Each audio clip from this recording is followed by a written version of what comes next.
All right, hey, hi, hello, welcome back to Unqualified Analysis. It's a good show. It's a good show this week. We got a division preview. We got some headlines. But before we get into any of those things, one fun fact to get us all started up here. Pretty much everyone in America knows the story of DB Cooper. Hijacked the plane, stole 200,000 in quote unquote negotiable American bills and parachuted out into the wilderness, never to be seen or heard from again. Everyone knows that. But the name DB Cooper actually became popularized by a mistake from a reporter who misheard details of the investigation being discussed on a phone call, which he essentially tapped. Totally illegal. We'll just breeze past that part. The actual fake name on the plane ticket was Dan Cooper. DB Cooper was a dead end suspect that the FBI interviewed early on in the case, but DB Cooper sounds cooler, so people just went through and carried that name into history. Dan Cooper is the one they've been looking for all these years, who probably died on impact because he took a training parachute instead of a real parachute and just splatted all over the forests of Washington, I believe the state was. We're back though. Thank God for a quiet weekend, huh? Nothing really happened. It was good. Good to just have a nice, chill weekend where everything was awesome and no one got hurt. That's the good thing. Everything was hunky dory. It was fine, and we're all living harmoniously in the United States of America. That's what's fun about this past weekend. I'll tell you what, folks. But yeah, outside of that, don't even need to talk about that. I mean, this is a sports show. But quiet weekend. Nothing happened over the weekend, did it?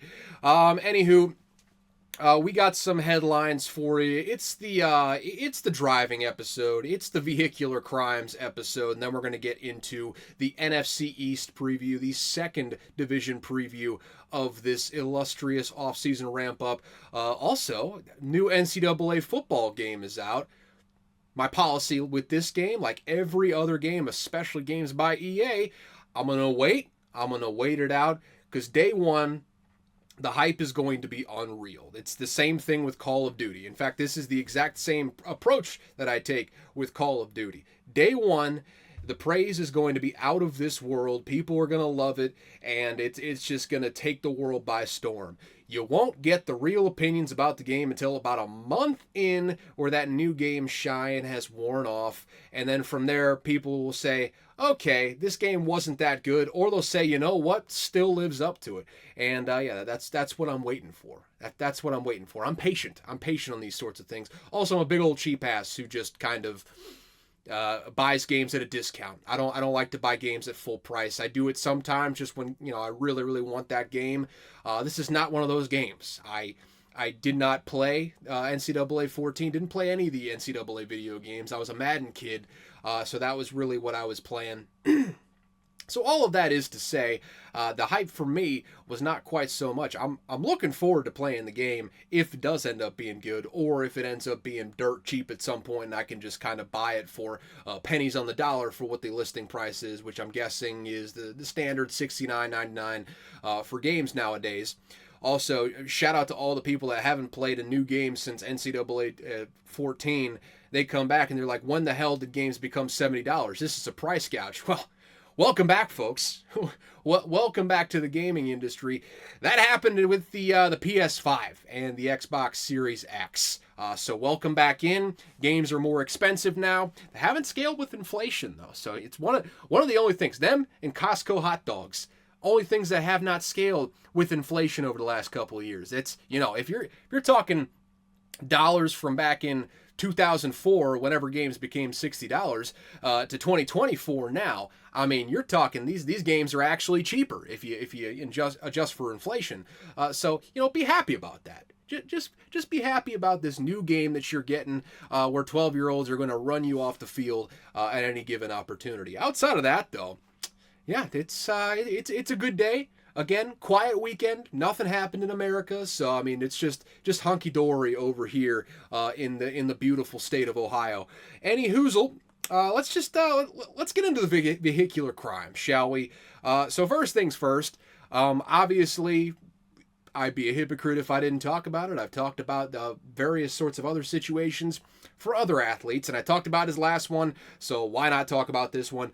Jordan Addison, Vikings wide receiver, first-round pick from last year, decided to just go ahead and take a nap in the wrong lane, blocking traffic at roughly 11:30 at night, right outside of LAX. He was arrested on suspicion of DUI, released on bond, I believe, so he found his way home. Yeah, that's... What more is there to say on that? He should probably stop driving recklessly. This comes a year after he drove somewhere in the neighborhood of 150 miles an hour, and then when he was pulled over, he said his dog had a medical emergency. Hope the dog's okay. Don't know if I necessarily believe that story, but I guess must have been some Georgia transfers over there. We'll talk about Georgia in just a second, don't you worry.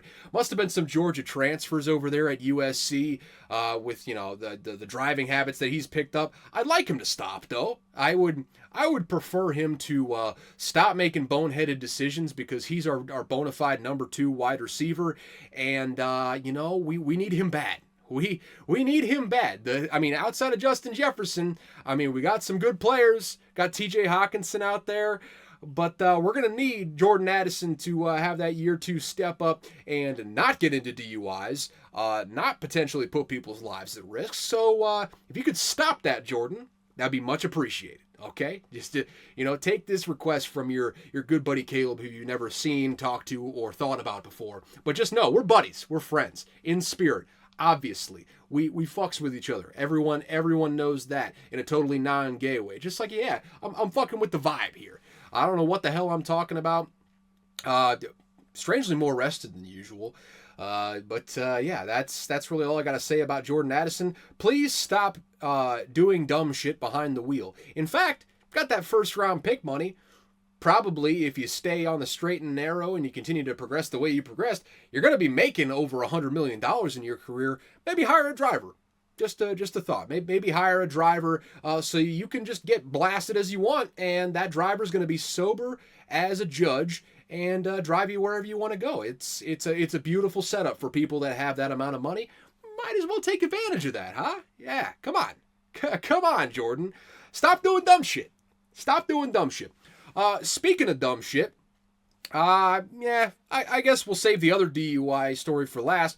The 2 UGA players, University of Georgia for the uninitiated, got arrested, and you'll never guess why. I'll give you a million guesses. You're never gonna guess why these Georgia players were arrested. So I'll just go out and say it. It was reckless driving. It's never happened before to this UGA program, man. But reckless driving, that hasn't happened in at least a month. That's crazy. This basically never happens to the University of Georgia and with the Athens Police Department. And the craziest part about this, and what shows you how wonderfully insane college football fans are, immediately, right after this came out, there were Georgia fans saying that Athens Police Department is out to get the Georgia football team, which I can neither confirm nor deny. I don't have inside sources in the Athens Police Department. Excuse me. All I know is the second that these 2 players got arrested for reckless driving, there were fans coming out saying this is a grudge, this is a vendetta.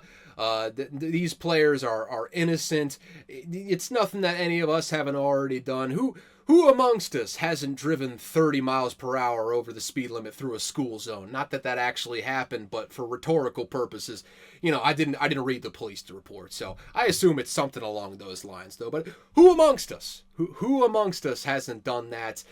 Georgia's, I hesitate to call it a culture problem, because they're still winning games hand over fist there, man. They are an absolute powerhouse, best program in all of college football for my money. That being said, they have an undeniable problem with street racing and domestic driving, or domestic driving. What the hell am I talking about? DUIs, reckless driving, less DUIs, more reckless driving. It's all just a big convoluted mess over there.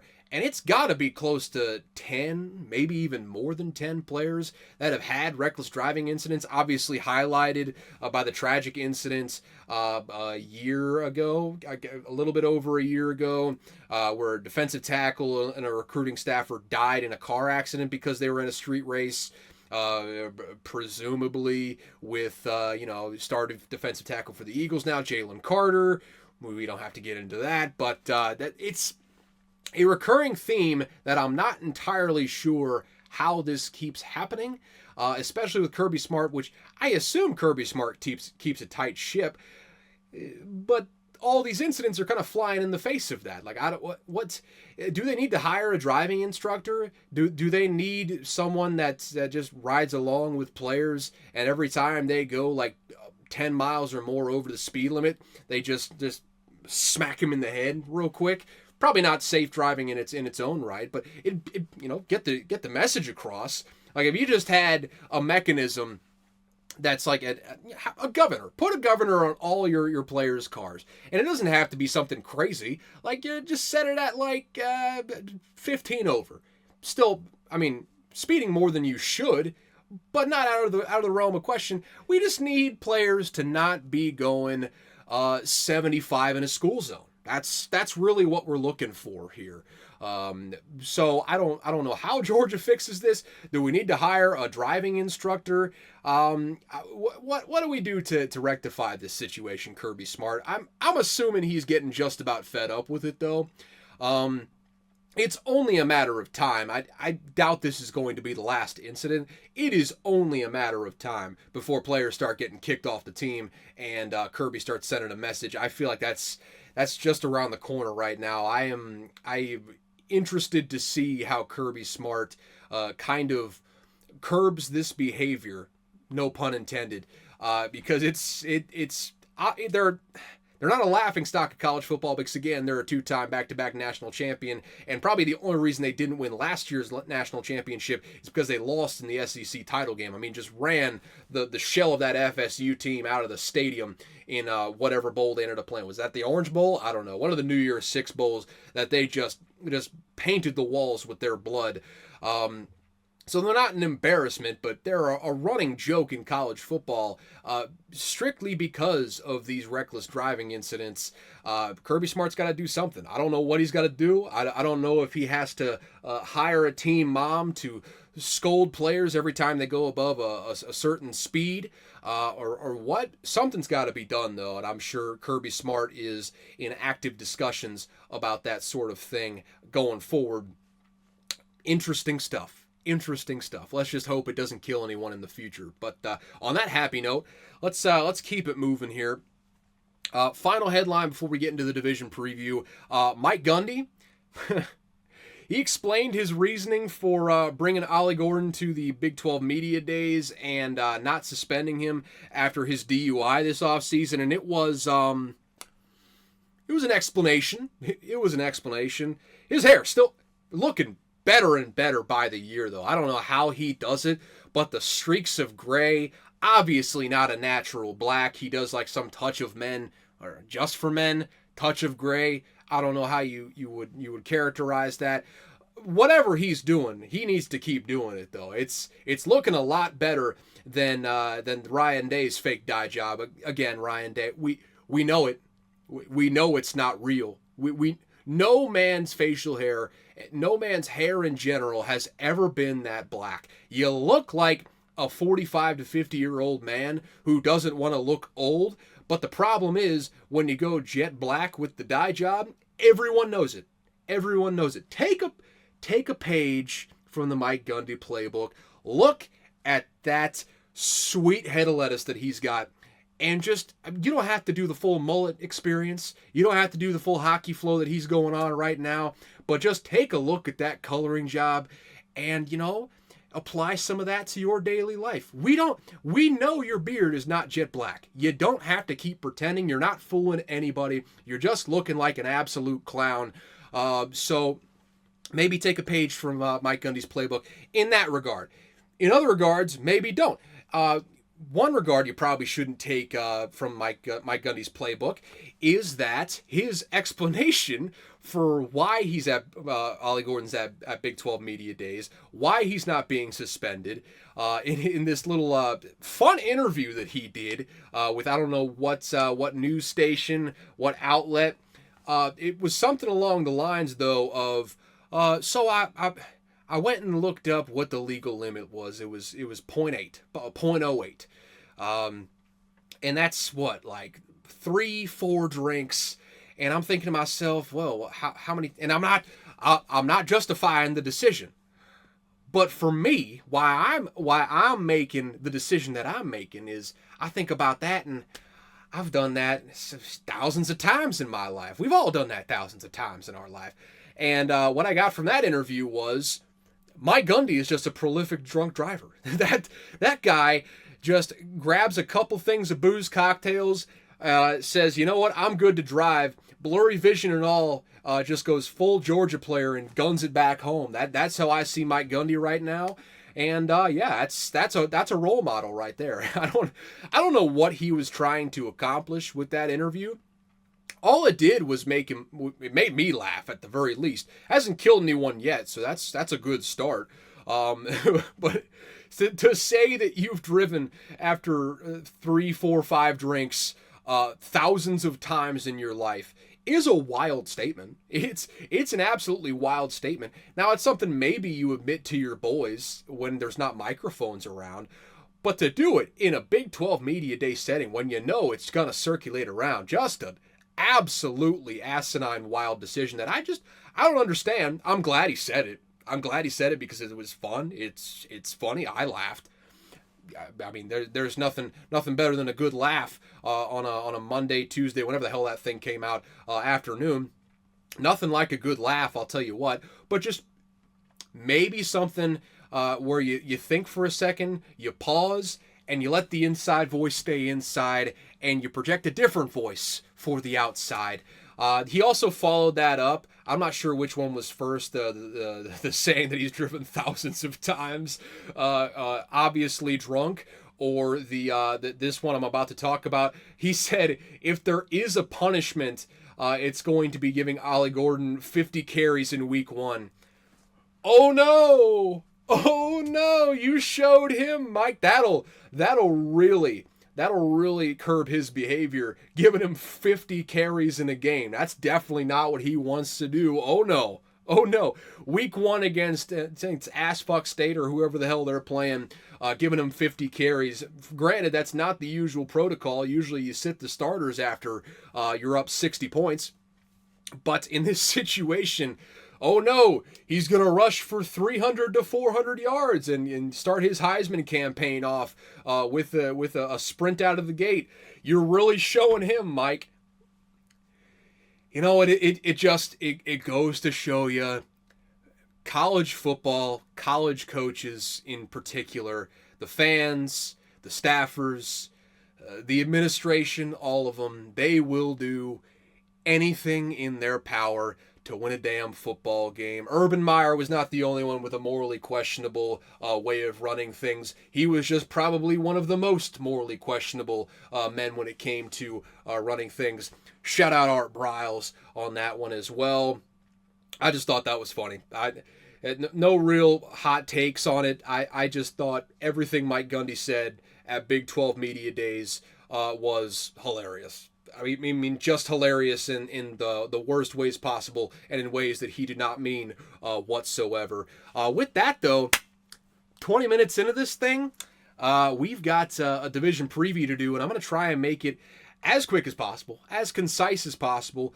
No guarantees that this thing won't run into the hour 45-minute range, though I apologize in advance if that is what ends up happening. I'm going to try my damnedest for that not to be the case, though. So, with that said, let's hop into the NFC East preview, a perpetual revolving door at the top of this division. I think it's, probably close to the last 10 years in a row where a different team has won the division each year. No back-to-back division winners in a decade or more, I think. It just crazy parity in this division. Seems like every year one team's falling down a little bit, another one's coming up. Usually it's between the Eagles and the Cowboys, but every once in a while you get a New York Giants in there. The commies are a joke, so I won't even really talk about them. They haven't been good in a long time. Long time. Probably since RG3 was in town is the last time that they were actually good, so we don't have to worry about them. But a rotating cast of characters between, the Giants, the Eagles, the Cowboys for winners of this division. Just insane parity. And spoiler alert, already sold it with my my recklessly early predictions.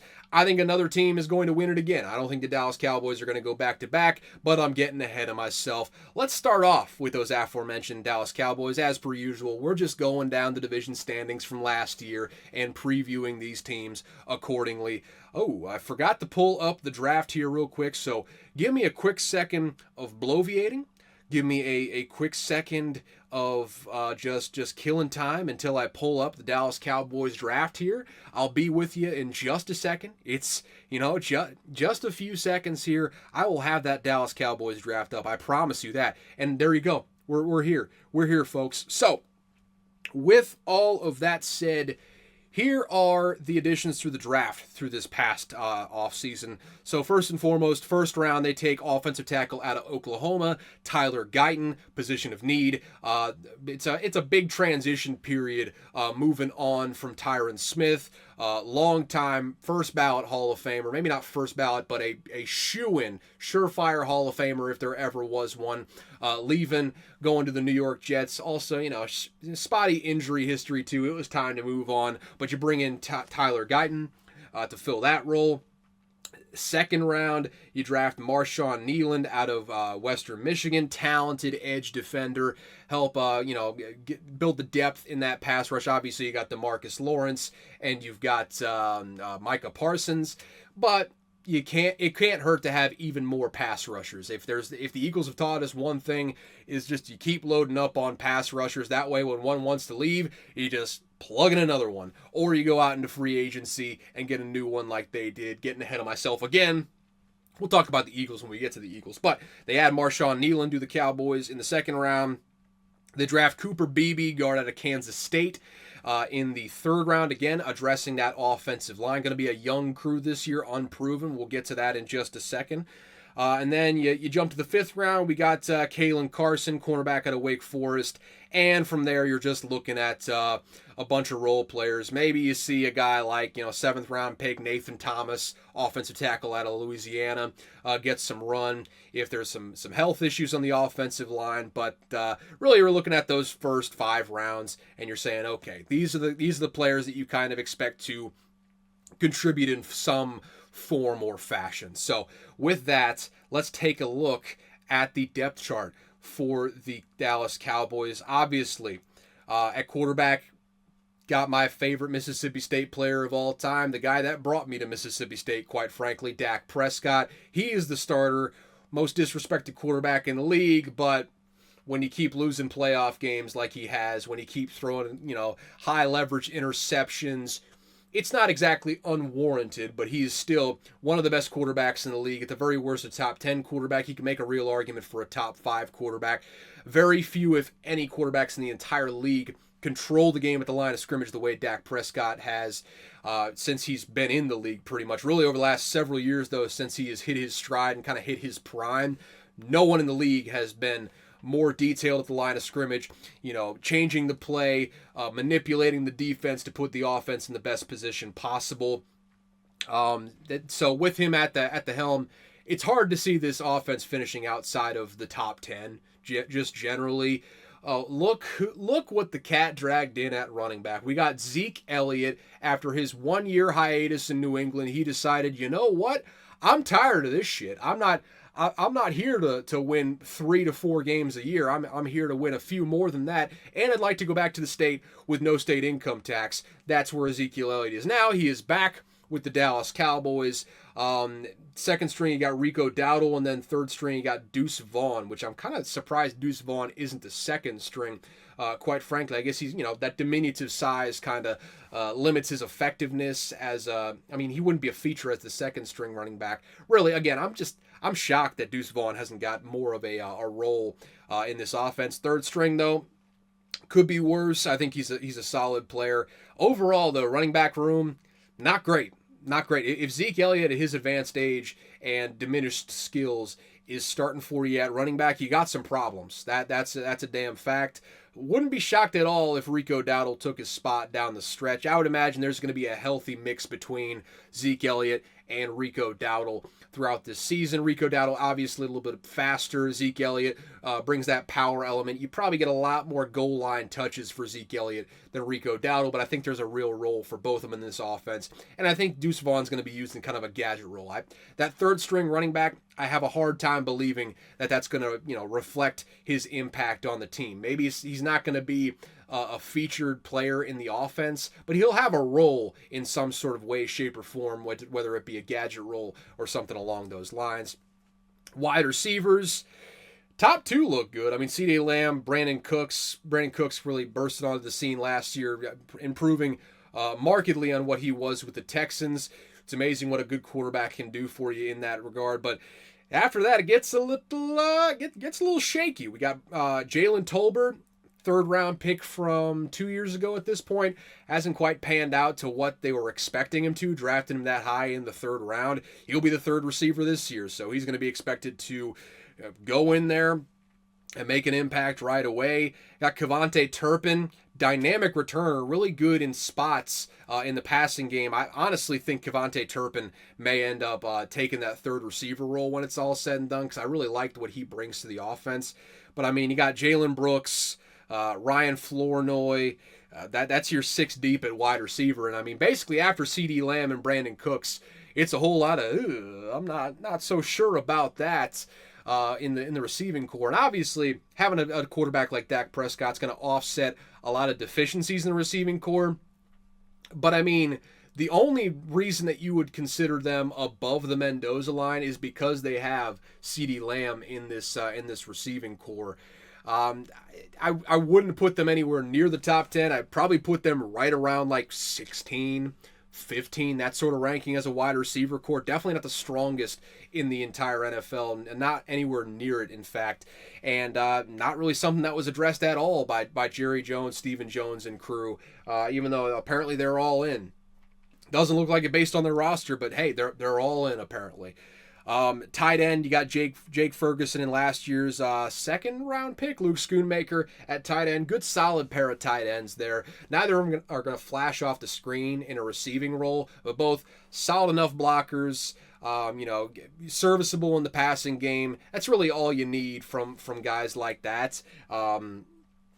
Probably going to have to step up in a big way with the lack of depth at receiver. But Jake Ferguson's been a serviceable sort of receiver. Luke Schoonmaker, good in spots. They're deep at tight end too. Peyton Hendershot's not a terrible player in his own right at third tight end. So I think they're doing okay on that front. Fullback got Hunter Lepke. I believe that he just got brought in this past year. So big boys, love to see a big boy on the team. You love to see it. And then you're looking at the offensive line. Tyler Guyton, who they just drafted at left tackle. Tyler Smith at left guard, who's been there for a minute, done all right. Not going to wow you in any stretch of the imagination, but he's a solid enough player. Center Brock Hoffman is in there. Never heard of that man in my entire life. Cooper Beebe is actually the second string center after being drafted in the third round. We'll see if that stays that way or not. Zach Martin, stud, all-pro right guard, but getting a little long in the tooth. And then you got right tackle Terrence Steele. I look at this offensive line, and I think about it just about in the same way that I think of the receiving core. Just right around that Mendoza line, anywhere from the 15 to 17 range. They're not a terrible group. Like, they have a couple solid players in there. Obviously, rookie Tyler Guyton, unproven sort of guy. You hope he steps up in a big way. And kind of assuming that he does, still kind of an average group. Brock Hoffman, I have no idea who that man is. I wish him all the luck in the world. But the fact that I have no idea who he is and he's stepping in for his first year starting, stepping in for Tyler Biadasz, who's going to go. He went over to the Commies this offseason. He joined the Red Wave, as they say. He's going to have to step up in a big way. Otherwise, that's going to be a big hole in the middle of the offense. Zach Martin's going to help out with that a little bit. But that center might be a point where defenses try to attack rushing-wise in order to get to the quarterback. That's going to be a thing to watch throughout this season. And, I mean, Terrence Steele is right around average. I think of him around that sort of Tyler Smith mold. Just like I said, overall, 15 to 17, middle of the road sort of offensive line. But you put all those factors together, kind of, bottom half of the league running back room, middle of the road wide receiver core, middle of the road sort of offensive line. But you got an elite quarterback in Dak Prescott, putting them right down there. They just back into the top 10. Maybe they finish at like 11. When they got Dak Prescott at quarterback, I have a hard time seeing, and especially Dak Prescott with CeeDee Lamb at number 1 wide receiver, top 5 wide receiver in the league. He has gotten better seemingly every single year that he's been in Dallas. I just find it hard to see them finishing outside of the top 10. They won't finish high in the top 10 if I had to guess. But we got those two guys in there. Dak Prescott putting the offense in good positions, especially with the running game, putting them in good positions for good gains. I think he's going to scheme around a lot of the deficiencies on this offense and kind of, patch together a solid enough offense to where they can compete when it's all said and done. Now, that being said, with the offensive line in the state of flux that it's in, see a lot of the past problems creeping back up for the Cowboys if and when they get to the postseason. You go up against a team with a good pass rush, that offensive line is going to be taken advantage of. Probably not going to be able to run very well, relying more on the passing game. You put the ball in Dak Prescott's hands a little bit too much. He starts throwing those reckless passes. Next thing you know, you're losing to the Packers, getting blown out of the gym in the playoffs once again. And Mike McCarthy's ass is on the hot seat. He's probably getting fired at that point. I don't see a whole lot different on that note going into the playoffs, but we'll save that for right now. Let's look at the defense. Overall, some good top-line players. I mean, obviously, you got DeMarcus Lawrence at one end. You got Micah Parsons at the other. Interior of that defensive line, though, we're looking at Osa Odigizua and Chauncey Golston. With last year's first-round pick, Mozzie Smith, in the wings. Not looking great as a first-round pick if he can't beat out Chauncey Golston or Osa Odigizua. I'll just say that right now. We'll just say pass rush, looking good between DeMarcus Lawrence and Micah Parsons, with obviously Marshawn Nealon waiting in the wings as well. Good, deep pass rush there. No qualms with that whatsoever. That interior of the defensive line, though, worries me, especially when you take into account Leighton Vander Esch retired. He was basically the glue that was holding that entire linebacking core together. You bring in Eric Kendricks, who I think has still got 1 or 2 more solid years left in him. In spite of playing on a god-awful defense with the Chargers last year, Eric Kendricks actually played okay. But outside of Eric Kendricks, you got Maris Liufau, totally butchered that. Damone Clark, that's the 3 right there. Eric Kendricks in the middle, Damone Clark at the weak side linebacker, and Maris Liufau at strong side linebacker. This linebacking core scares me, and that interior of the defensive line scares me, and that is a recipe to get your ass run on precipitously. And again, it goes back to the point I was saying about that offensive line. If you get down early, offensive line's not blocking well, dropping back to pass every single time. The opposing team, if they're in the lead, is trying to run. Where are they running? Directly at the teeth of that defense. Right in the middle of it, you're avoiding the stars on the outside and DeMarcus Lawrence and Micah Parsons. You're running right at the teeth of the weakness of that defense. I don't like how this team is built, man. They're built to win in the regular season because you got a QB like Dak Prescott, but I don't like the build of this team. And then you look at the back end. Top end looks all right with Trevon Diggs coming back from that ACL. Deron Bland, who set a league record for pick sixes last year. And then obviously Donovan Wilson, Malik Hooker. Those are your starting cornerbacks. You're looking at Jordan Lewis at the nickelback, who I frankly don't know a whole lot about. There's just not a whole lot of depth behind that. I don't know anyone. I don't know anyone after those top line guys. You're looking at a Garyon Connolly at cornerback. Kalen Carson at the other backup, at the backup nickelback. Nashawn Wright at the backup cornerback behind Trevon Diggs. Jawanye Thomas, what a name. Never heard of him before in my life. He's backing up Malik Hooker. Israel Mukuamu. This is just the all-name team right now, just built to trip me up. But the point is, you don't really know anything about any of those players. The depth is just not there on this defense. And again, maybe in the regular season you can get away with that, but there are just critical flaws in this defense that when they get to the postseason, it's going to come back and bite them. This is not a team that is built for a deep playoff run, and I'll wear that. I'll eat those words if they end up making the Super Bowl. I don't think they will, but I'll eat those words. I'll tell you, by God, hell, if they even make the NFC Championship, it'll be a miracle in my mind, just with the way that this team is built. It's not built to win in the playoffs. Overall, though, defense in the regular season, you got enough top-line talent to where I don't think they're a top 10 unit, but they'll be right there on the outside. They'll be in the top half of the teens, or they'll be in the top portion of the teens, 11, 12, 13, somewhere in that range. I just don't think they have the horses outside of the star names there to really make a push into that top 10. There's just too many other good defenses in the league right now. But that's just kind of where I see them. So you look at that on the whole, and best case scenario, I'd still have the Cowboys going 12-5. When you've got star pass rushers like DeMarcus Lawrence and Micah Parsons, star cornerbacks like Deron Bland and Trevon Diggs, really good safeties, Malik Hooker, Donovan Wilson, a star quarterback, one of the best wide receivers in the league, it's definitely not out of the question. And especially since you play the Giants and the Commies twice this year, you got a soft enough schedule in spots to where, you win a dice roll here or there. 12-5, certainly not out of the question in my mind. Worst case scenario, though, again, this team is irrevocably flawed for the year of 2024.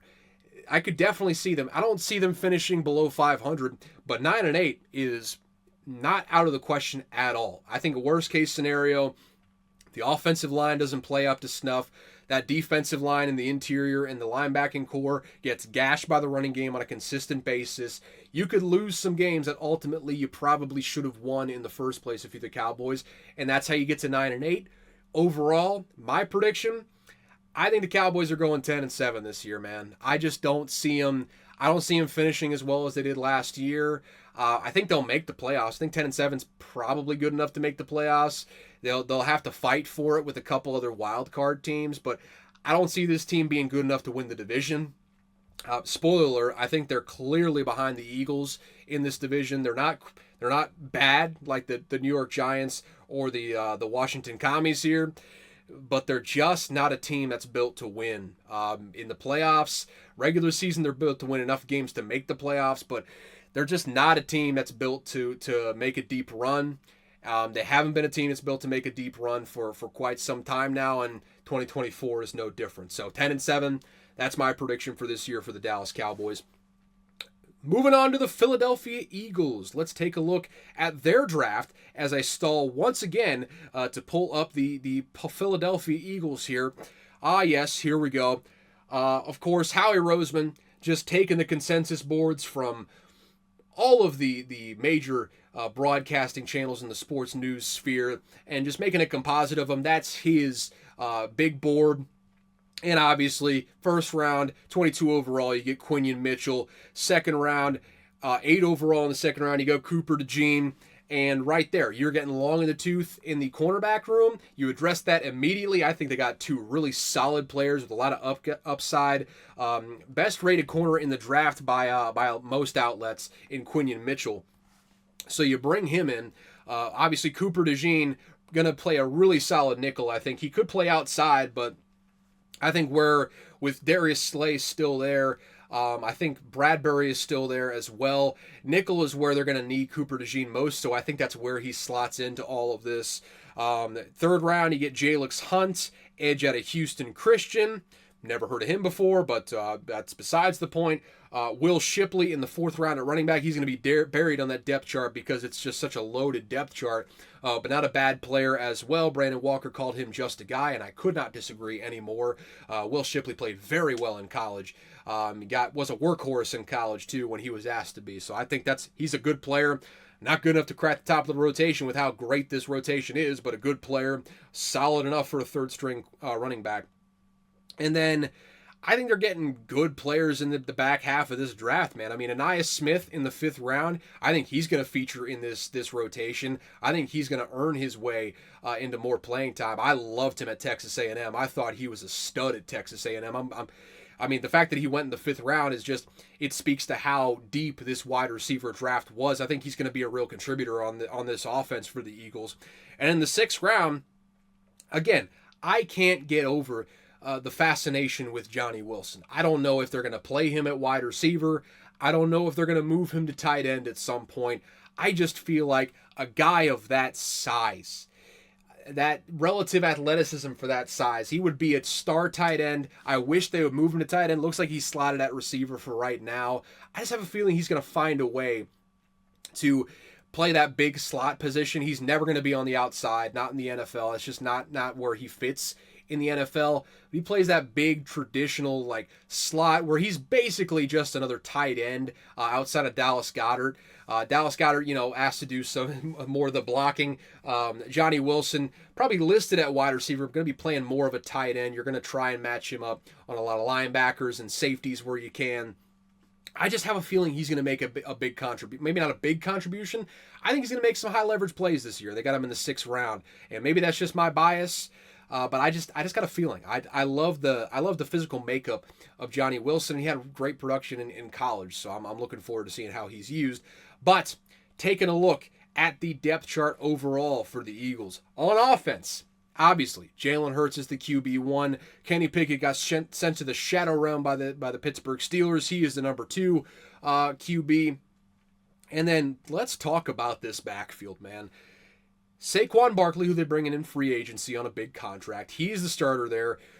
I mean, the first time they've had a bona fide star in this offense in quite some time, really since LaShawn McCoy was probably the last real star that the Eagles had in this offense. Miles Sanders put up big numbers. He wasn't a star like Shady or like Saquon is. I'm excited to see what Saquon Barkley does in this offense.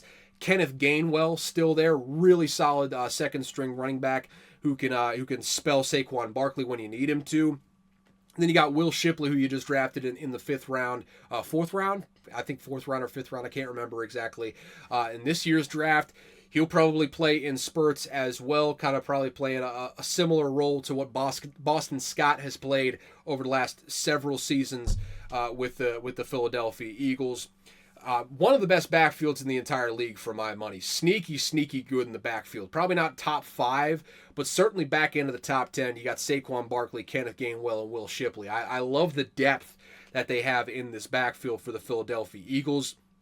And the wide receiver core is, same names really. A.J. Brown, Devontae Smith is as good a 1-2 as you're going to have in the entire league. Paris Campbell, if he stays healthy, not a bad third option to have. I honestly feel like Aniyah Smith is going to take his spot as the third receiver at some point. And you got Johnny Wilson in there as well. Britton Covey, he's a player that's on the team. White wide receiver, shout out to the tribe, I suppose. Not in a racist way, just, white people supporting white people. It's never gone wrong before in the entire existence of humanity, right?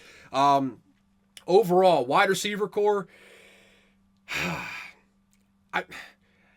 they're not a top 5 unit, but when you got A.J. Brown, Devontae Smith, and you got depth behind that, in my eyes, I feel like back end of the top 10 as the wide receiver group goes. I think that's not out of the question at all. And of course, you factor into that, you got a star tight end in Dallas Goedert. C.J. Uzomah's backing him up, former, not star tight end, but starting tight end for various teams throughout the course of his career. They're just deep at the weapons, both in the backfield and on the outside with the wide receivers. And offensive line, Obviously, the departure of Jason Kelsey is going to hurt no matter what. Cam Jurgens was drafted to be his successor, has been molded for this role for quite some time. He's slotting in at the center now. Right guard, you got Tyler Steen. Those are the two spots right there where it's going to make or break the success of this offensive line. Obviously, the tush push is going to be huge. How does Cam Jurgens step into at least a reasonable facsimile of the Jason Kelsey role there on the tush push? Just moving the pile, so to speak, with obviously the monster that is Jalen Hurts pushing as well. That certainly helps. And Tyler Steen, not a whole lot known about the guy. Kind of slotting in there. You hope he steps up, but overall, you can't be sure one way or the other. Outside of them, though, I mean, maybe the best tackle duo in the entire league in Jordan Mailata and Lane Johnson at left and right tackle, respectively. Landon Dickerson has turned into a star guard. It's just those two, Cam Jurgens and Tyler Steen. If they step up, this will be a top 10 offensive line once again. If they're a little bit of a liability, they'll be right there with the Cowboys, somewhere probably a little bit better than the Cowboys because they have better guys on the outside, but anywhere from the 13 to 15 range, I would say. That's probably the floor for this offensive line, though. Still, with the guys that they've got between Dickerson, Mailata, and Johnson, they can only fall so far, especially with, you assume a creative running game. Kellen Moore, another big question mark with how this offense is going to do as well. But I just don't see this offensive line dropping too far. You composite that all together, and the biggest question I have is Kellen Moore. If Kellen Moore can step in and be, basically a better offensive coordinator than he's been in the entirety of his coaching career to this point, and saying that coming out of my mouth, I now have doubts about it, but he can't be worse than Brian Johnson was last year. I think Kellen Moore is better than Brian Johnson. Brian Johnson's offense obviously didn't work, and it just completely imploded at the end of last season. So I think they'll be better than they were last season. If they live up to expectations, they have got the horses to be a top 10 offense, no question about it. They've got great wide receivers, a really good quarterback, a great running back, great tackles, offensive line on the interior that needs to prove itself, but a star at guard in Landon Dickerson. It's not out of the question to be looking at this and looking at this offense down the line, saying November, this is one of the best offenses in the entire league. That question mark with Kellen Moore, though, hard to get past, but I'm an optimistic guy. I'll say they're a back end of the top 10 sort of offense this year. If Jalen Hurts has another season like he did where he was a borderline MVP candidate, could be even better, but it's a big wait and see. I'm predicting like top 10, back into the top 10, like 9-10 range probably for this offense. Now you look at the defense. Milton Williams, I apologize to that man. I'm not familiar with his work. You got the Georgia duo now starting full time. Jordan Davis steps in for the retiring. Oh God. How do I forget this guy's name? He's one of the Mississippi State all-time greats, man. I want to say Jefferson. It's not Jefferson. I know that for a fact. Oh man, this is going to haunt me. This is going to absolutely haunt me. Oh God. And I'm not moving on until I get it either. I know this is awkward. I'm not moving on just by Fletcher Cox. Fletcher Cox retired, and I forget his name basically every time I talk about it. I really do apologize to that man. I didn't watch Mississippi State football when you were there, but you're a monster. Probably a Hall of Fame player. I do apologize. Jordan Davis is stepping into his role, though. He's going to have to step up in a big way that he has not had the opportunity to really thus far. Crazy athlete, crazy high potential. He's going to have to live up to that this year if they want to continue the level of play that they've had with Fletcher Cox in the middle there. Jalen Carter, stud, no questions about him. He was one of the best rookies in the entire league last season, and I expect him to be just as, if not even more dominant coming into his second year. Now you're looking at the linebackers. Nakobe Dean slotting in there next to Devin White, who they pick up in free agency. As good of a linebacking duo as they've had there over the last couple of years. Obviously, TJ Edwards and the other one whose name I can't remember left last offseason, and they didn't really replace them.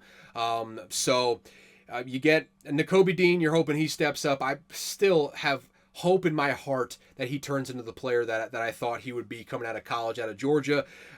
Devin White is a stud. I got no questions about him whatsoever. And then on the outside, you got Nolan Smith stepping in there at the starting strong side linebacker. Bryce Huff coming in from free agency with the Jets. He's going to be pushed into a bigger role than he's ever had. Obviously playing in that just monstrous front seven with the Jets in a rotational role. Played out of his mind in that role, but he's going to be asked to step up in a way that he has not been asked to before. And then, Josh Sweat is waiting in the wings there as well. Zach Bond waiting in there. Just a deep pass rushing group. Front seven overall. Outside of Milton Williams, who I don't know much about, as solid as they've been in the last couple of years, I really like what they've got there on the front seven. And then you look in the back end, make no mistake about it, it's a young group coming in here. Actually, Quinion Mitchell is the youngest there. C.J. Gardner-Johnson had that 1 year hiatus with the Detroit Lions, comes back and signs for essentially what he would have signed for anyways if he would have just stayed last offseason. Added some funny money there in the last couple of years to make it look prettier, but it was essentially what he probably would have signed for anyways. But he's back with the Eagles now. He's slotting in there at that starting strong safety. Reed Blankenship has stepped up admirably. If that free safety, he continues to be the starter there. And then you got Darius Slay on the outside, just a perennial Pro Bowler, getting a little long in the tooth. You're wondering if there's a drop-off coming here at some point, but still one of the best corners in the entire league. And Avonte Maddox at the nickelback with Cooper DeJean slotting in right behind him. I expect Cooper DeJean to feature prominently in this rotation of cornerbacks throughout the course of this year. Overall, with Vic Fangio coming in, you expect it to be a little bit more harmonious than his 1 year experiment with the Miami Dolphins was. I feel like this could very easily be a top 10 unit, especially with a guy like Vic Fangio in there. I expect top 10 offense, top 10 defense this year for the Philadelphia Eagles. I like the bones that they have for this team. I think they're geared up very well. If the coaching hires pan out, their coordinator hires specifically pan out, I think they could be right back in there for playoff contention. Well, obviously playoff contention, but Super Bowl contention in the NFC in this upcoming year. You bring that all together, I think best case scenario for the Philadelphia Eagles, 13-4. I think the ceiling is very high on this team.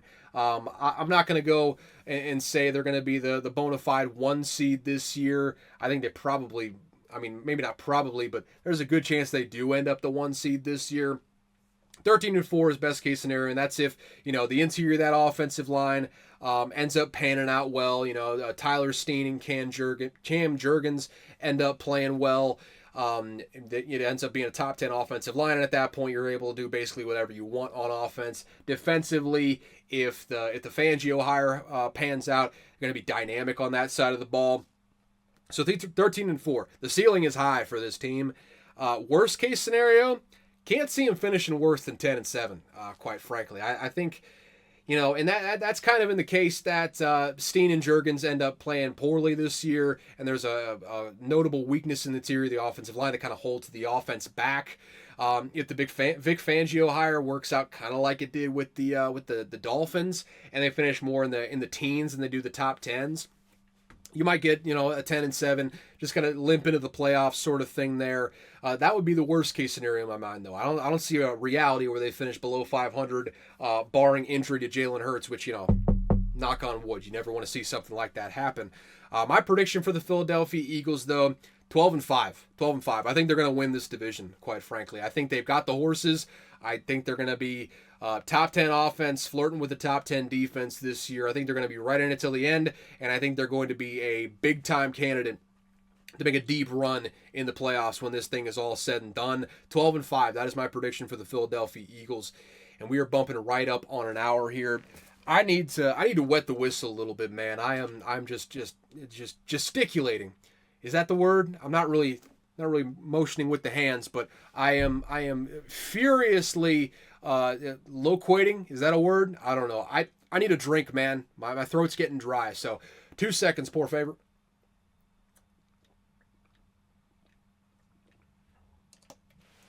Yeah, just polish that off real quick.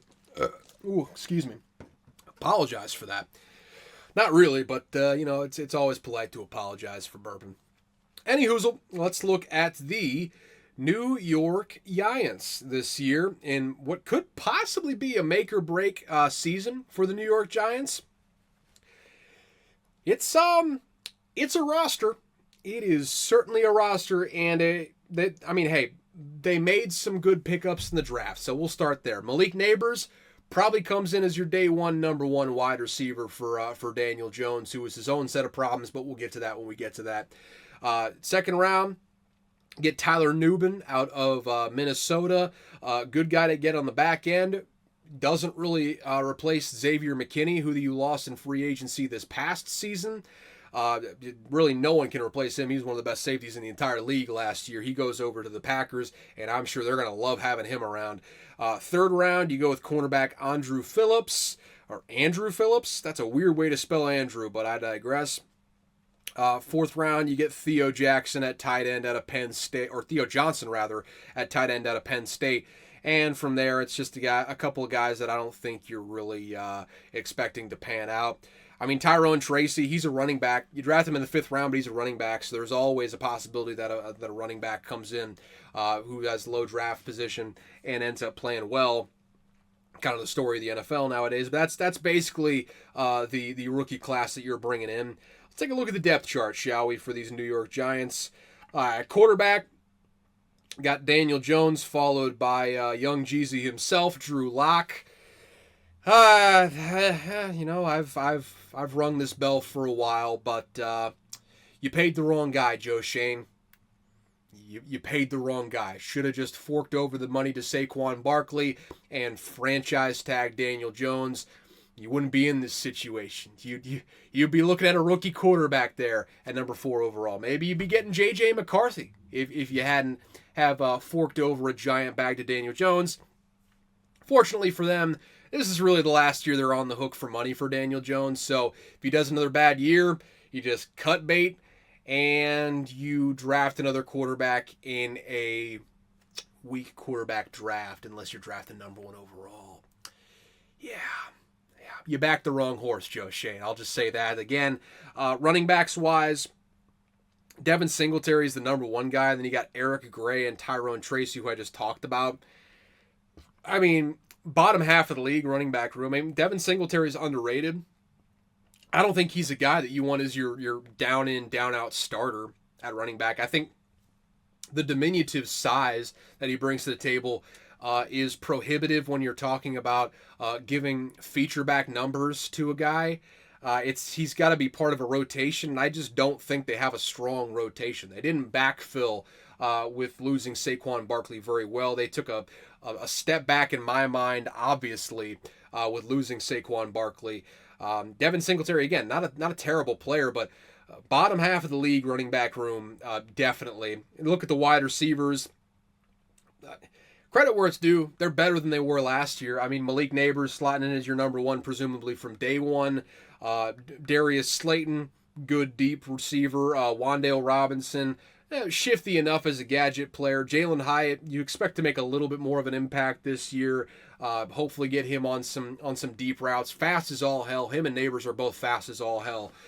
They both showed that throughout their college careers. You're hoping to see a little bit more this year. Obviously, the play of Daniel Jones is going to factor heavily on whether that actually happens. Overall, though, they're better than they were last year. Make no mistake about it. It's still not a great group.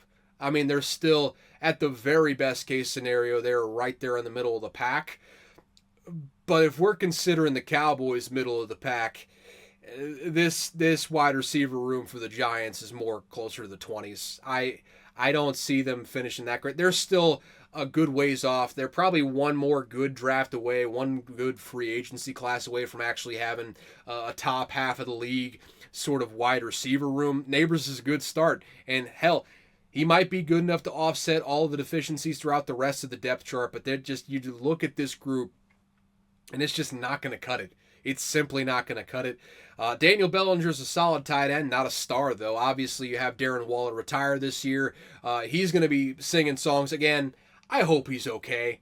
I really hope Darren Waller is okay, and I hope he's doing well in retirement, and I hope he just leans as heavily into music as possible, and that's really the biggest thing I hope for from him.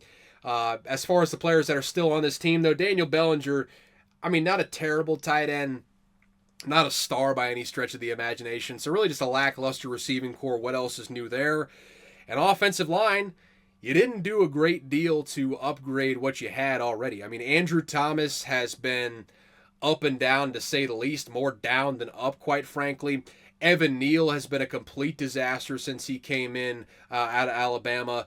You bring in John Runyon in free agency. Maybe he helps, but he's, an average sort of a lineman. John Michael Schmitz at center, another guy that's, right there around the Mendoza line. Jermaine Illuminor, who is just simply not good. The 10-year plus rebuild of the Giants offensive line continues this year. Still not a good unit. Clearly a bottom half of the unit of the league unit, probably in the 20s, I would say, if you had to rank them. Overall, this offense, my prediction, I don't believe in Daniel Jones. I don't believe in this offensive line. The only receiver I truly believe in is Malik Neighbors, and I feel sorry for that guy for getting just plopped onto this team, because he's going to be it's a bad offense, man. I would be shocked if they finished in the middle of the pack this year, quite frankly. And if they finish in the middle of the pack, it's because Malik Neighbors is that spectacular at wide receiver. There's not a whole lot of other redeeming qualities on this team right now. Just point blank, this team, this offense, I see them finishing in the 20s, and I don't see a whole lot of best case scenarios where they finish a whole lot better than that. Just not a good offense and a quarterback that I simply don't believe in. That's just the bottom line there. Defensively, hey, if nothing else, man, this defensive line is going to be ludicrous. Out of this world good, this front seven really is going to be. I mean, DJ Davidson, I apologize to that man. I'm not familiar with his work. Dexter Lawrence is one of the best defensive tackles in the entire league. He controls the center of that defense in a way that's going to help the running defense more than anything else. Think of a Christian Wilkins. That type of impact in the interior is what Dexter Lawrence has. He is a stud. Raheem Nunez-Roches, he's a really solid defensive tackle as well there. But really the star of that group, the glue that holds it all together, is Dexter Lawrence, and he's one of the best defensive tackles in the entire league. And obviously, you trade for Brian Burns for just a bag of balls from the Carolina Panthers.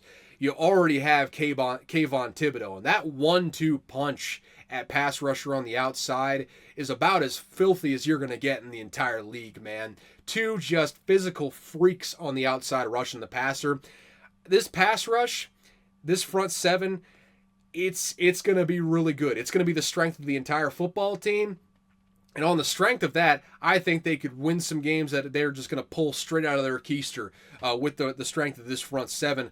I mean, Micah McFadden, he's got a lot to prove. Bobby Okereke is an absolute star at linebacker, though. I think he's worth every single cent they paid him in free agency last year, and he's showed it over the course of last year. I assume he's going to show it again this year. The front seven is the strength of this football team. Make no mistake about it. I love the makeup of this group in the front seven. I think they're going to be dynamic against the run. I think the way they rush the passer is going to help out the back end. And let me just say that back end is going to need help, because your starting left cornerback is Cordell Flott.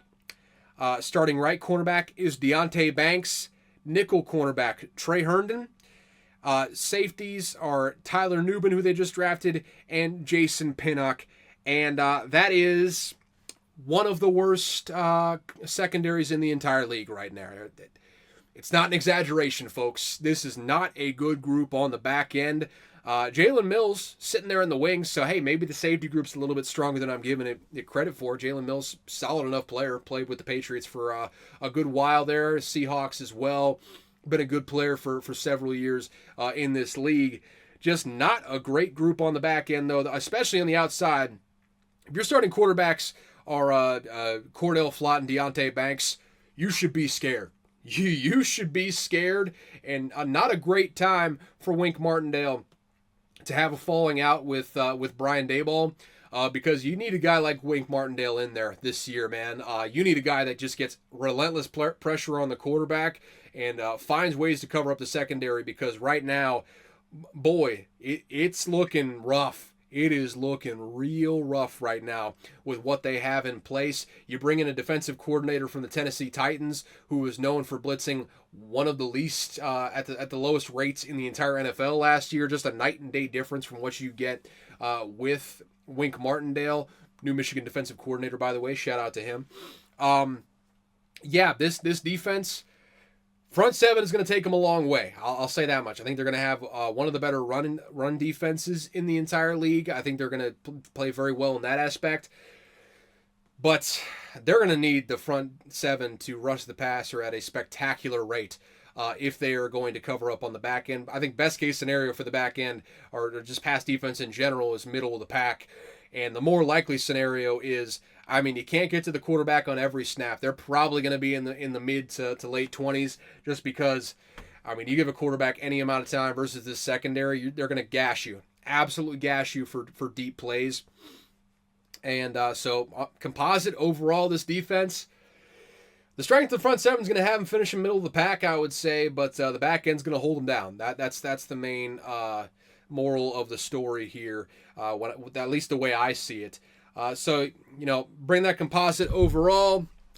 Best case scenario, I don't see a situation where the Giants finish over 500. I say best case is 8-9, and that is if they pull some horseshoes straight out of the deepest crevices of their ass. That is what they're going to have to do in order to get to 8-9.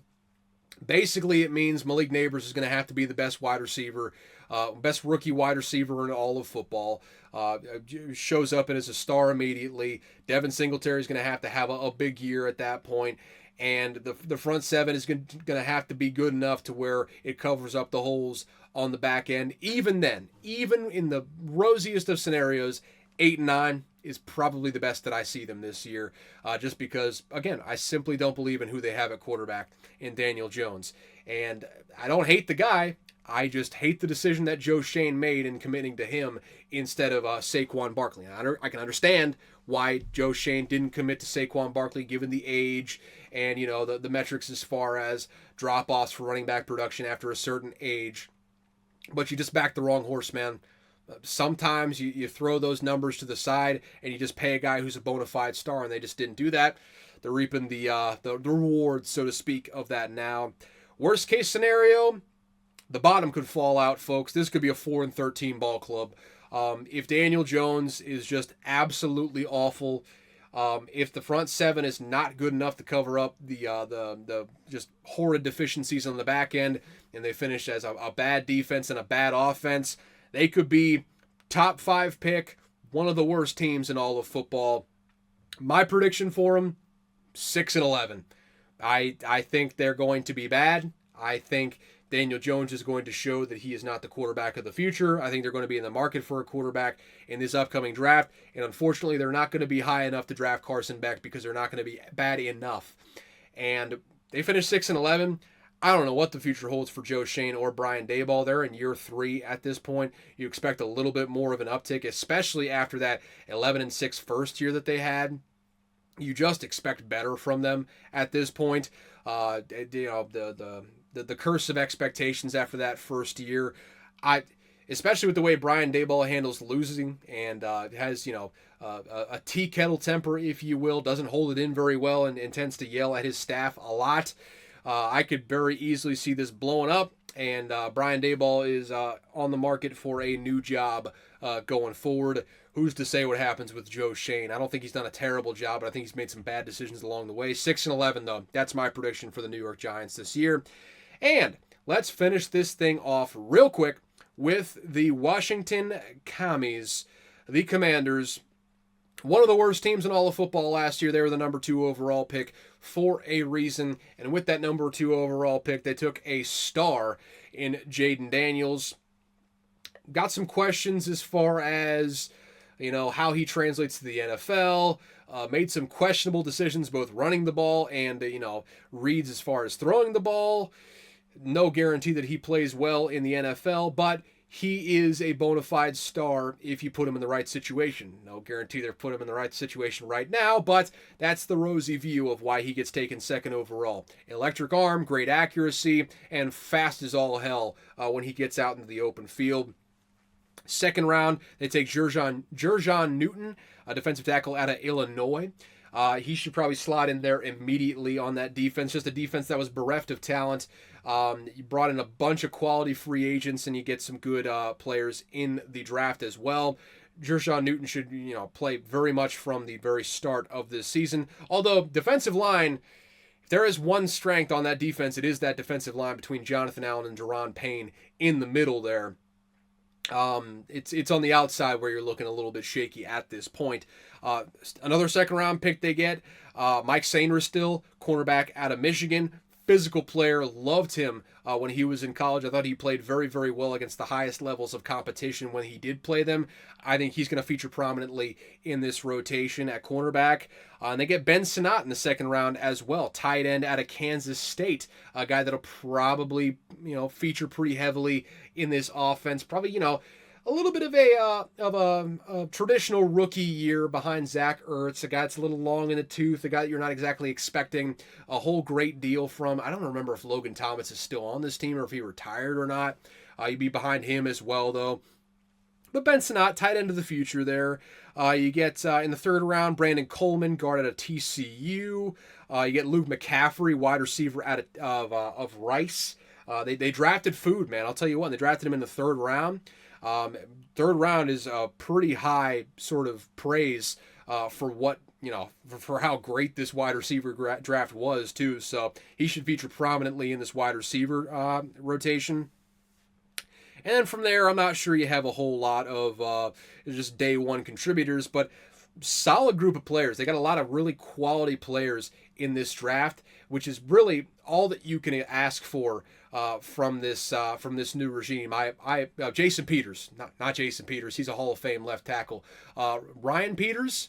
I know his last name is Peters. That's all I got. That's all I know. He's the former assistant GM of the San Francisco 49ers. He's now the current GM of the Washington Commies, and I think he did a good job just overall in the course of this offseason with free agency additions, with the draft additions. I think he improved this team. I'm not sure how much he improved this team, but I think he did improve this team when it's all said and done.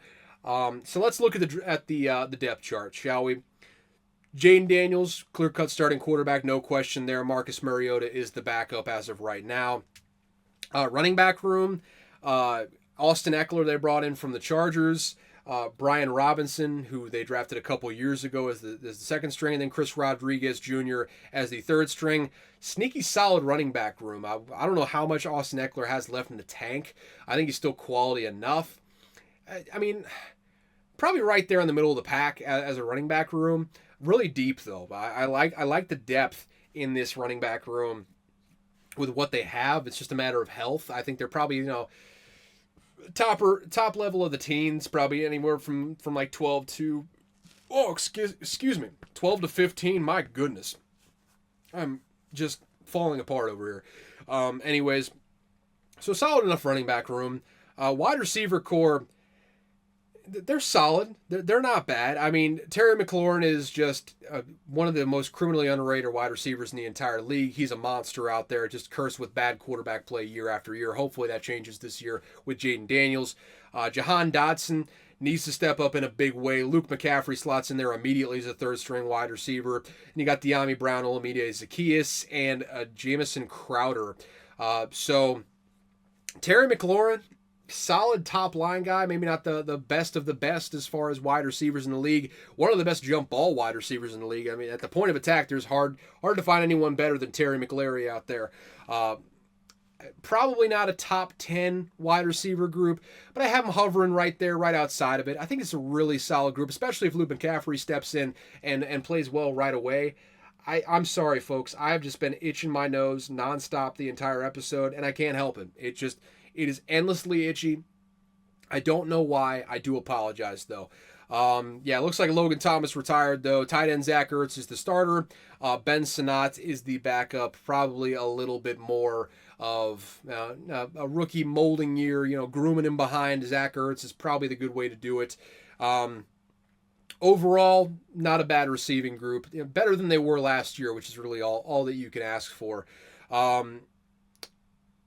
Offensive line, good luck, Jaden Daniels. I mean, we got Brandon Coleman at left tackle, Nick Allegretti at left guard, Tyler Biotish at center, who I guess is solid at the very least. Right guard, you got Sam Cosme, and at right tackle, you've got Andrew Wiley. This is a bad offensive line, folks. Bad. Poo-poo dog shit offensive line. I expect Adam Peters. That's the name. Adam Peters. That's who it is. I expect Adam Peters to address this offensive line in a big way next offseason. I think Jaden Daniels is going to be running for his life, though. And as a result, I have a hard time seeing this offense finish out of the middle of the pack. I think middle of the pack is rosy, too. That's kind of under the assumption that Jaden Daniels shows up and is as advertised, honestly. I think the running game is going to struggle behind this offensive line. Any success in the pass game is going to be on the strength of the wide receiver core and Jaden Daniels, and then you just hope Cliff Kingsbury has a good showing at offensive coordinator this year. I think he'll do all right, but he's not a top end of the league offensive coordinator. Maybe he changed my mind on that, but I don't see a whole lot of scenarios where he finishes or where this offense finishes anywhere near the top 10, somewhere in the middle of the pack. If he finishes, or if this offense finishes, outside or inside of the top 20, that's probably just about all you can ask for on that front. As far as the defensive line goes, really, really solid group, though. Looking at this defense, the obvious strength of this entire defense is that defensive line. You got Dante Fowler, Deron Payne, Jonathan Allen, who I beat in shot put once in high school, people forget, and Dorrance Armstrong at right defensive end. The outside pass rush scares me a little bit. I mean, if you're asking Dorrance Armstrong to be a down in, down out, like bookend pass rusher, same thing with Dante Fowler for that matter. He's a little bit past his prime. I feel like pass rush on the outside is going to be hard to come by, but overall, a solid group, especially on the interior. One of the better 1-2s of defensive tackle between Deron Payne and Jonathan Allen that you could ever really hope for on the interior, that defensive line. And I think that's going to help them, especially with stopping the run. Behind them, though, you picked up some really solid players this offseason. I mean, Frankie Louvu comes over from, I believe he was with the Panthers last year. I apologize to him, man. That must have been rough. He's a really solid player, though. Bobby Wagner, you bring in, Dan Quinn reuniting with his Legion of Boom, quarterback, so to speak, in Bobby Wagner. He's got a little bit left in the tank. He's not, long in the tooth, but enough juice left in the tank to where he's going to be a solid player this year, I think. Jamin Davis, who's to say, man? He's not, obviously hasn't lived up to that first round pick that he was taken with a couple years back. But when you got Frankie Louvu and Bobby Wagner, maybe he, plays off those guys and plays better. Overall, front seven, much like the New York Giants, not quite at the same level, is the strength of this defense, I would say. Undeniably improved in that aspect. Then you get to the back end here. On the bright side, you did pick up Jeremy Chin. That's a solid player to have on the back end. Big 6'3", rangy, strong safety. You can kind of move around, be a little bit of a joker position back there. A lot to work with there if you're Dan Quinn. Unfortunately, Emmanuel Forbes, maybe he'll play it better this year. But from what we saw in his rookie year, did not pan out as the first round pick. Again, I hope for a big jump in year 2 because he is, one of the great Mississippi State players. I think all-time leader in FBS history in pick sixes, I want to say. Dynamic in college. I hope he plays better in the NFL. If his first year is any indication, though, I'm not sure that's the case. And then you got Benjamin St. Juste on the other side, who is a solid enough player. I think you want him as more of a rotational player, though, instead of a outside corner, I would say, on a down in, down out basis. Then you got Quan Martin and Nickelback, who, quite frankly, I don't know who the hell that is. I'm unfamiliar with that man's work. I think Michael Sainristil is going to take his spot at some point, though. He's the one sitting right behind him at nickelback right now, and I just feel like Sainristil is just a nasty, nasty boy. I think he's going to step in there and take that starting job at some point this season. He's just not quite slotted in that spot yet. And free safety Derek Forrest. There's the other guy in the back end. And this back end, I mean, if nothing else, I don't think it's quite as bad as what the Giants have. So, I mean, there's at least you got a first-round pick on the outside in Emmanuel Forbes. I mean, granted, he played terrible last year, but hey, I mean, maybe he can step up in year two, new defensive scheme, defensive-minded head coach. Maybe he plays a little bit better in that aspect. I mean, that's the optimistic point of view. Overall, looking at this defense, they will be better than they were last year, which is kind of a default position. I think they finished somewhere in the middle of the pack. Maybe it's like 18, 19, but they'll be in the middle of the pack somewhere. I just feel like, you bring in Dan Quinn, bring in a bunch of quality players in free agency. They are better than they were last year. They're still not great, though. They're still probably another year or two away of rebuilding to actually, live up to the vision of what Dan Quinn is probably wanting, what I'm sure Adam Peters is wanting to do, building in the image of those San Francisco 49er teams that he saw John Lynch and Kyle Shanahan build. Still a couple of years off from that. Then you take the composite of those. Best case scenario, I would say, for the Washington Commies, 7-10. I mean, that's if Jaden Daniels plays his best.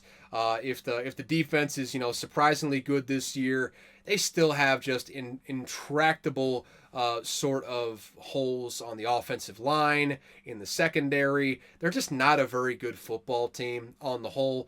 I love what they did over this past offseason, both in the draft and in free agency. They improved. That's the main goal of this past season.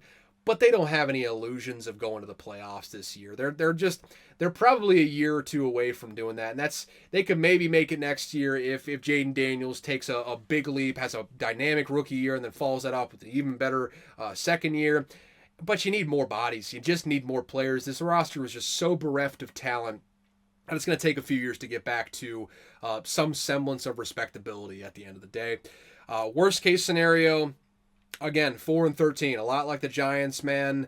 I believe more in Jaden Daniels at quarterback, but the offensive line is one of, if not the worst units in the entire league. I think they are worse than what the Giants have, and that is saying something because I think the Giants' offensive line is bad. I think they are really terrible. I just really do not believe in this Washington offensive line. I think there's a good chance it just completely tanks the production of the offense and they finish in the 20s or worse, even with the good weapons they have in there. If you can't stay upright and you can't get pushing the offensive line, who you have at weapons on the outside and the backfield just simply doesn't matter.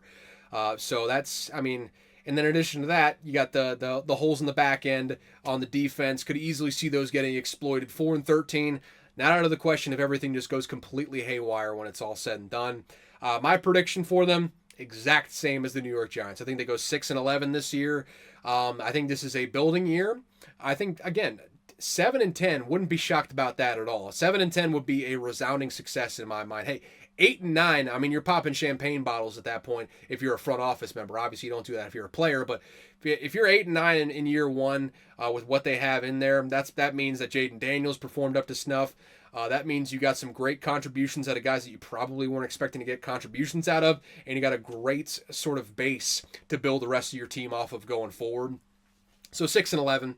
6-11 is probably where I'm looking at them. They're still a year away. I think next year they could be, pushing 9-8. I see them on a very similar trajectory to what the Bears have been on over the last couple of seasons. Obviously, 2 years ago, Bears earned the number 1 overall pick. They were just dog shit. Last year, end up finishing 7-10. A lot of improvements, a lot of stuff to like. They go all in free agency last year. They do it again this year. You get Caleb Williams number 1 overall because you made one of the greatest trades of all time with the Carolina Panthers, who traded up for the number 1 pick in 2023, earned the number 1 pick in 2024, but since you spent all those first-round picks to buy the number 1 overall pick in 2023, the Bears now have the number 1 overall pick after being a solid enough team, a really good defense, and an offense that was basically just missing consistent quarterback play and consistent offensive coordinating as well. So I think if the Washington Commies kind of take that sort of mold, use that as a template going forward, I think they're going to be in a good spot. I like what Adam Peters has done thus far, but there's only so much you can do in one off season. So that's what I'm feeling about that. Eagles, they are my predicted champions of this division. And with that, that's it. That's your NFC East preview. I hope I was informative. If not, I apologize, but I did my best, folks. I did my best. And with that, thank you so much for tuning in to Unqualified Analysis. We do this thing once a week during the off season. We are so tantalizingly close to being back in the regular season where we do it twice a week, Tuesdays and Thursdays. But for right now, we're just doing Tuesdays at the moment. Ooh, vibrating with excitement for this off season to be over, for the regular season to be back. I am so excited for college football. I'm excited for the NFL football. There's so much going on. There's so much drama. I wish they didn't have a 12-team playoff in the NCAA, but it is what it is now. It'll be a good product at the end of the day. So I'll get hyped about it. I'll be excited about it. We are getting hyped, folks. And if you like this episode, go ahead and hit subscribe wherever you're listening to it. Apple Podcast, Spotify, YouTube, Amazon, Google Play. Is that still a thing? I don't fucking know. Subscribe wherever you're listening to it, though. Share it with a friend. Help me grow this damn thing a little bit. Get them to follow my socials. At Caleb VUA. Almost said the full name there. That's not the at anymore. Caleb VUA on the Twitters, and that's pretty much the only place I'm active. Relatively speaking, I'm not that active, honestly. But follow me over there. Keep it going. I usually tweet out the link whenever the episodes go up. They're out pretty much at midnight on Tuesdays every single week. So you got that to look forward to. If you want to contact me, contact the show. Shoot me a DM on Twitter. That's where I'll be most responsive. But if you want to go the old-fashioned way, go the email route. It's unqualifiedanalysis@gmail.com. Links to both my Twitter and the email will be down in the description. And with that, thank you so much for tuning in to Unqualified Analysis. As always, I've got no clue what I'm talking about, and that's probably never going to change. One thing that I learned this week, though, the device that regulates water level in a toilet is called a floating ball cock. That's the fact. That's the fact. I'm a child. I am a child, so the term floating ball cock, it just brings a smile to my face. And with that, on that beautiful note, I will leave you for the week. I will see you next Tuesday, where we're taking a trip down south to the AFC South, a competitive division. That's the best way I can put it, a competitive division. I will talk to you then. See ya.